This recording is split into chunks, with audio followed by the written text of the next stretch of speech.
दोस्तों, मैं गुड्डू कुमार BTTC वैशाली। आज हम लोग पढ़ेंगे course 7A method of mathematics for class B.Ed first year, session 20 से 22। पिछड़े बालक से आप क्या समझते हैं, इसके लिए उपरचनात्मक शिक्षण का वर्णन करें।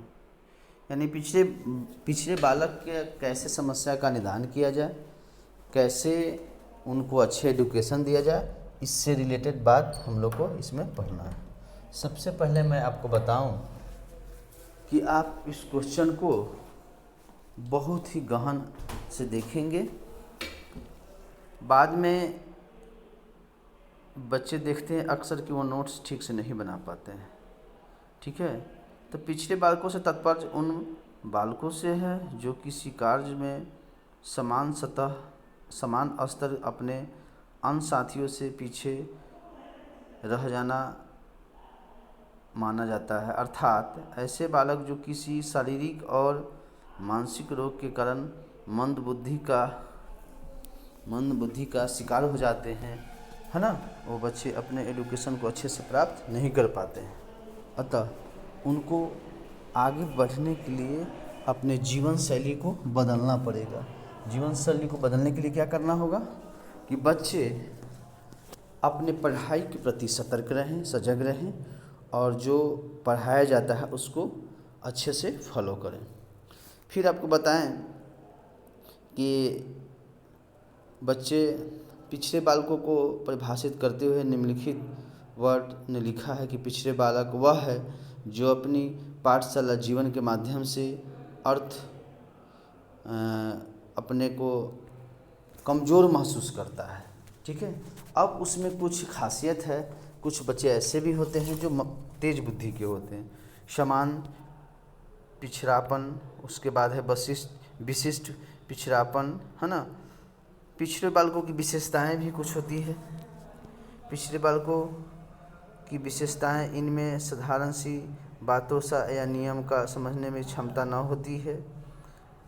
पिछड़े बालकों को जो 75 से 90 के बीच IQ होता है, अपनी आलोचना सहन नहीं कर सकता। ठीक है, उसके बाद है इस वर्ग के बालकों की शिक्षा के लिए विशेष कक्षाएं लेना आवश्यक हो जाती है। अपेक्षित महसूस करने पर हीन भावना से ग्रसित हो जाते हैं। इन बालकों का सामान्य रुचि विषय से अलग हो जाता है। ठीक है, इस प्रकार देख रहे हैं कि इसके बहुत सारे पॉइंट है। जैसे आपको 20 तक पॉइंट है, 20 के बाद जो है आपका और है 21, 22, 23 तक इसके पॉइंट है ना। तो इस पॉइंट को, उनमें क्या क्या कमी होती है, उनकी क्या क्या विशेषताएं होती है, तो 20 पॉइंट देख लिए।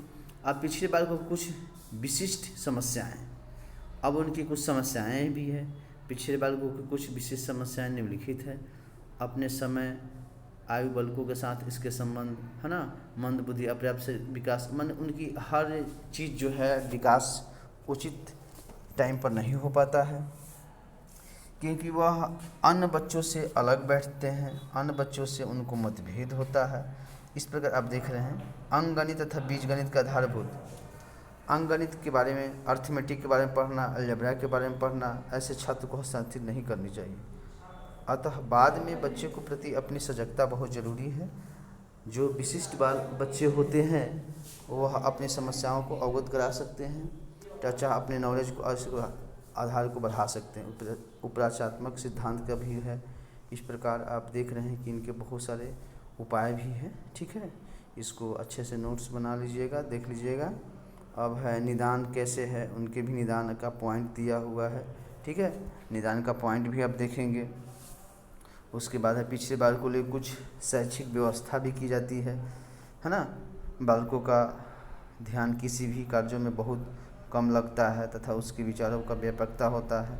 ठीक है, ये इस प्रकार आप देख रहे हैं कि जो लास्ट पॉइंट है कि पिछले बालकों के लिए कुछ विशेष कक्षाएं, तो उनको जो है आप भली भांति से अच्छे से समझाना चाहिए ताकि बच्चे की समस्या दूर हो सकते हैं। बच्चे अपने एजुकेशन के प्रति सजग हो, सतर्क हो और टीचर से वह अलग ना रहे, ठीक है। Okay, thanks. अच्छे से नोट्स बनाइए इसको।